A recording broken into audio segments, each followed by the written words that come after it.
Bem-vindos de volta à nossa aula e ainda falando sobre luz.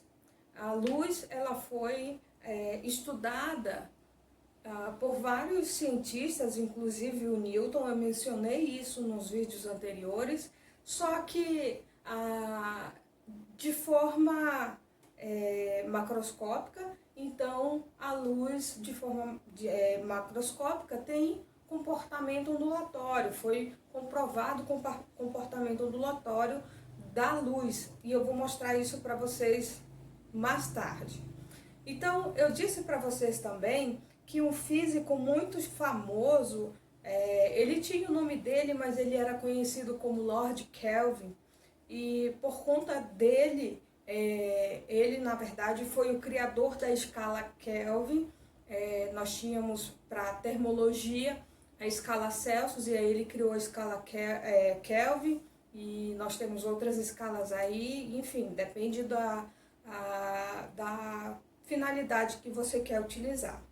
Então, Lord Kelvin, aproximadamente entre 1900 até 1907, 1900 para falar a verdade, que começa essa estabilização da física clássica, e começa-se a investigar outras coisas, e em determinado momento explode a física quântica com uma série de fenômenos físicos e químicos para se explicar. Então, os cientistas se lançam a explicar esses fenômenos que acontecem, que são descobertos a partir de 1900. Então, a partir do século XX é que começa, com Max Planck, a física quântica propriamente dita. Então, física quântica dá seus primeiros passos em 1900. Então, em março de 1900, houve uma conferência. Eu falei isso para vocês, mas não lembrei do nome do evento. A conferência na High Society em março de 1900, na verdade. Então, nessa conferência participaram os maiores nomes da ciência mundial. E em uma das falas, Kelvin disse que a mecânica clássica está ok, a física térmica, termodinâmica, tem alguns ajustezinhos de unidade de medida, outros ramos da ciência também alguns ajustezinhos. Então, o que nós temos é um céu quase azul, com algumas nuvenzinhas impedindo que o céu ficasse totalmente azul e que o sol se espalhasse amplamente até o infinito. Ele não disse isso, eu estou inventando, mas foi mais ou menos isso. Então, nesse período, nós tínhamos algumas limitações. Por exemplo, existia um experimento em que o experimento de Michelson e Morley, eu falei para vocês também sobre esse experimento, em que eles queriam medir a velocidade da luz. E naquela época, percebam que lá na filosofia a gente já ouviu falar do éter. E aí em 1900 volta a questão do éter, só que com uma repaginada. Digamos que é um éter, batizaram com o mesmo nome. É igual você ter um cachorro, o pobrezinho morreu, infelizmente. Aí você ganha outro cachorro, aí você põe o mesmo nome do cachorro anterior, só que o cachorro é diferente. É mais ou menos isso. É um exemplo muito triste, mas é como eu consegui ilustrar para vocês. Então, lá na filosofia eles imaginavam um tipo de éter, um tipo de substância invisível, que preenche todo o espaço e etc. E em 1900 se tem uma nova consciência, um novo pensamento, uma repaginada do que seria o éter. Então, na tentativa de comprovar esse éter, Michelson e Morley, eles tentaram medir a velocidade da luz. Então eles mediram um feixe de luz em um cilindro hermeticamente fechado e tentaram medir a velocidade da luz nesse cilindro. E, segundo eles, seria o éter. Mas esse experimento ele não funcionou da forma como os cientistas haviam planejado. Então, o fracasso desse experimento deixou os cientistas super abalados. Então, se o éter não existe, por que a luz se comporta dessa forma? E aí começam os questionamentos e começam as sagas pela descoberta científica, comprovações científicas do comportamento da luz. Então, a dificuldade de explicar a distribuição de energia, da radiação, principalmente do corpo negro, era uma questão de honra para a física. Você explicar todos os efeitos, todos os fenômenos físicos do mundo, mas você não explica um. Então, era uma questão de honra para a física, para os cientistas terminarem essa questão e fecharem esse leque, entregarem a física e dizer para a humanidade: a física está pronta, nós sabemos de tudo, nós conhecemos toda a física, nós conhecemos como o mundo, o universo funciona. Isso é mero mesquinho pensamento humano, achar que sabe de tudo. Se você sabe um pouquinho, meu amigo, assuma que você sabe um pouquinho. Não diga que você sabe tudo. Eu não sei tudo. Talvez você me faça uma pergunta daqui a pouco, no WhatsApp ou nos próprios comentários, e eu não saiba te responder. Porque eu não conheço tudo, ninguém sabe tudo. Mas as pessoas, elas têm essa arrogância e essa mania de achar que porque elas têm domínio sobre determinado assunto, que elas sabem de tudo. Mas, na verdade, quem garante que aquilo é aquilo? E aí entra numa questão filosófica de verdade e de fato. Quem sabe se a sua verdade é um fato? Para a sua verdade ser um fato, para a sua verdade ser verdadeira, ela precisa ser um fato comprovado cientificamente, testada, aqui na China, no Japão, em qualquer lugar, e o resultado tem que ser o mesmo para que seja uma verdade aceita. Agora, por isso que eu entro numa outra questão, por isso que as pessoas dizem que política, religião e futebol não se discute. Porque são opiniões, cada um tem a sua. E nós vivemos em um momento, eu não posso me omitir, e nós temos grandes físicos, cientistas que não se omitiram. O exemplo do Max Planck, que não se omitiu quando Hitler assumiu o poder e se posicionou politicamente. Eu acho que esse é um momento em que nós não podemos nos omitir, principalmente nós professores que temos poder, que temos voz, que formamos pessoas. Então, eu não vou me omitir. Nós vivemos em um tempo sombrio, onde as pessoas elas emitem opiniões, mas elas não respeitam o direito individual da outra pessoa.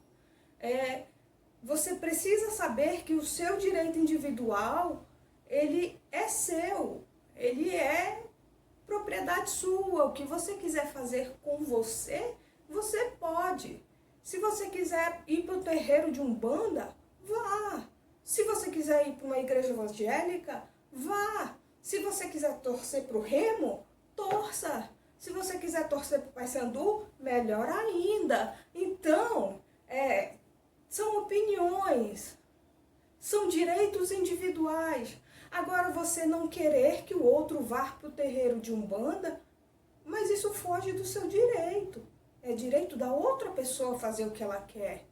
Se a pessoa quer torcer para o Remo, poxa, infelizmente, né? Não dá pra gente dizer que todo mundo é sensato.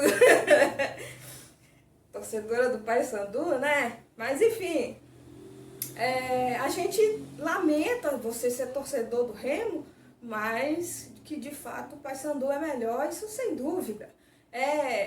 Voltando para o assunto, então não assuma a sua verdade como verdade absoluta e principalmente não queira impor a sua verdade. A sua verdade não é um fato sobre o outro.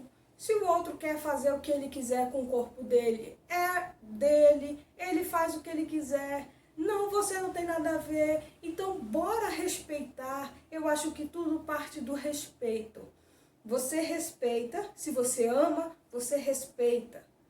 Se você não ama, você tem que respeitar mesmo assim o direito individual de cada pessoa. Se é PT, pô, beleza. Se é PSOL, pô, beleza. Se é pobre, mas é de direita, tá lascado, mas beleza.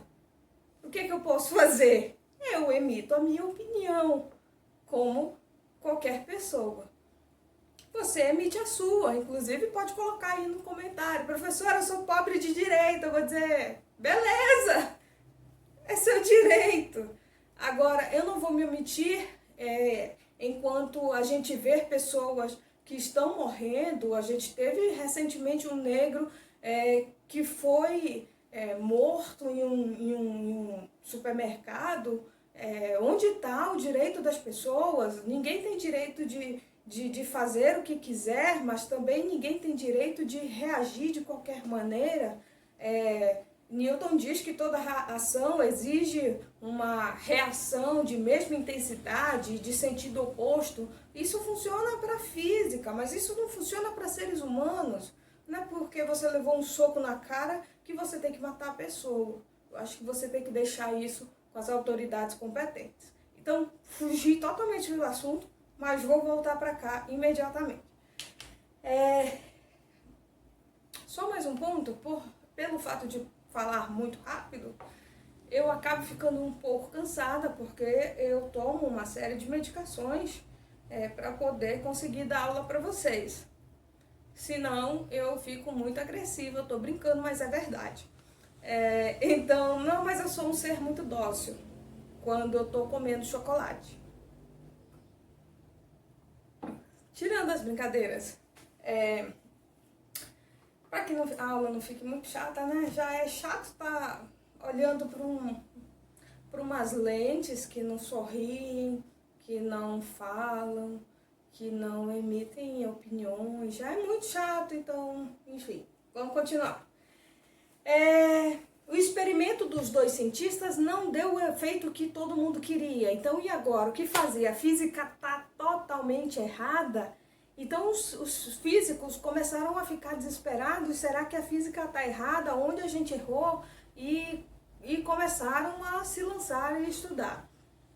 Então, surge aí o grande problema, que é explicar o efeito fotoelétrico. O fato da luz não se comportar como onda em determinados momentos, e eu vou mostrar para vocês. Então, a luz, ela, como eu já havia falado, só retomando o raciocínio, a luz ela já havia sido estudada por Isaac Newton em 1704. 1704 é um momento em que Newton se recolhe, mais ou menos por esse período da peste negra, se recolhe para a fazenda da família e se lança a estudar diversos assuntos, inclusive nesse momento que ele desenvolve o cálculo integral e diferencial, mas há controvérsias de que no Ocidente alguém sem contato algum com Newton desenvolveu a mesma ferramenta matemática, só que com outra linguagem. Enfim, isso é papo para outros vídeos, porque vai ter muita coisa no canal assim que eu tiver equilibrada mentalmente. Tô brincando, mas é verdade. Então, as teorias que Newton elaborou sobre ótica, Newton teve grande contribuição na ótica. Inclusive, a questão das cores, as frequências e a natureza, a própria natureza da luz, ele fazia ele não tinha instrumentos para comprovar cientificamente o comportamento e a natureza da luz. Então, ele disse que a luz era formada por partículas, era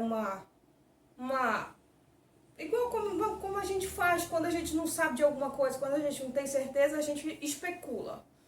Não na bolsa de valores, mas especula verbalmente, e a gente diz o seguinte, Newton disse o seguinte: a luz é formada por partículas, essas partículas elas refletem elasticamente sobre uma superfície.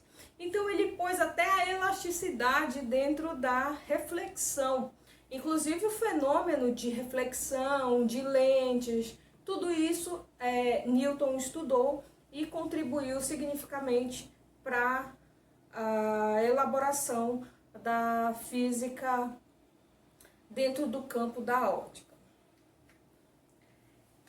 Christian Huygens foi outro físico muito importante e Huygens, ele, diferentemente de Newton, que Newton é um pouco da filosofia, porque ele ele vai da mecânica, da cinemática, pelas leis, pela dinâmica, estuda a ótica, ele estuda um bocado de coisa. Newton é um fenômeno, assim, inigualável dentro da física, porque ele passa por vários segmentos dentro da física e vai contribuindo com seus conhecimentos. E Huygens não estou dizendo que Huygens era um cara que não sabia. Eu estou dizendo que Huygens destinou basicamente ou praticamente toda a sua vida para o estudo somente da luz. Então, Huygens defendia que a luz ela era uma onda. De novo, dentro desse canal tem uma playlist sobre ondas eletromagnéticas. E toda luz é uma onda eletromagnética. Então, se você puder dar uma passadinha por lá e encontrar alguns vídeos interessantes, passa. Eu indico que passe por lá, porque tem algumas explicações de como que funciona a onda eletromagnética. Se você entender como a onda eletromagnética funciona, você vai estar entendendo como que a luz se comporta em termos de ondulatória. E isso vai facilitar quando a gente for entender a luz de forma corpuscular. Então, Huygens, ele explicava de forma significativa, Huygens explicava com total precisão os fenômenos de reflexão e refração da luz. Reflexão da luz. O que é, professora? Reflexão da luz. A luz que está ali acesa, ela vem, bate, reflete, vem para os meus olhos. Os meus olhos captam essa luz é meio que processada no meu olho e passa para o meu cérebro de forma elétrica, em forma de impulsos elétricos, e estimula uma certa parte do meu cérebro que gera a imagem. O que vocês estão vendo aí? Vocês estão olhando para a tela de um celular.